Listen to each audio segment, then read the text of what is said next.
आपण मैंने जानी जे आमर 7 तारिख रे आम लोकनाथ प्रसाद शासन गोटे जगार आम गोटे लेडीर मृत्युदेह सस्पिशियस कंडीशन में पाइलु एवं से लेडीर माँ अभियोग क्रमे अपमृत्यु मामला 11 कामाख्यानगर रेजिस्ट्रेशन होता एवं सब्सिक्वेंटली एनक्वायरी रु जना पड़ा जे एटा गोटे होमिसाइड केस व मर्डर केस एवं जना पड़ा जे से जे लेडी अच्छी तांकर जे मेल फ्रेंड अच्छी से तांको स्ट्रैंगुलेट करिकी तांकर जो चुन्नी अच्छी स्कार्फ अच्छी स्ट्रैंगुलेट करिकी मारी एवं से ही संबंध में आम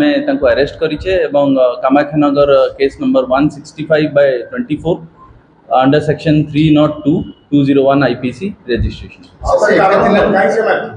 मोटिव तांको भितर लव अफेयर रे डिस्प्यूट होता परस्पर को भल पाउथिले किंतु परवर्ती समय रे देखागला तांको भितर डिस्प्यूट अराइज करितला दी जन भितर एवं सेही डिस्प्यूट को नै कि मर्डर सर से क्या थिला ना एकाधिक थिला ना नहीं से एकुटिया ही थिला एवं से अक्यूज्ड अरेस्ट है सर ना कोन अक्यूज ना होची शिव प्रसाद सेनापति एवं तांको घर ढेंकानाल सदर एरिया रे गाँ होची बोलापुर पटना। सर तक को दुष्कर्म करा दे सरला परे तक हत्या कराइतला ना सेटा अंडर इन्वेस्टिगेशन अछि हमें देखिबा सब एंगल को हमें कवर करूचे एवं जहाँ भी इन्वेस्टिगेशन आसीबा हमें देखिबा। सर केते दिन तक से प्रेम संपर्क थिला सेटा भी हमें इन्वेस्टिगेशन करूचे प्रिलिमिनरी स्टेजेस ऑफ इन्वेस्टिगेशन अछि हमें सब दिग को देखुचे।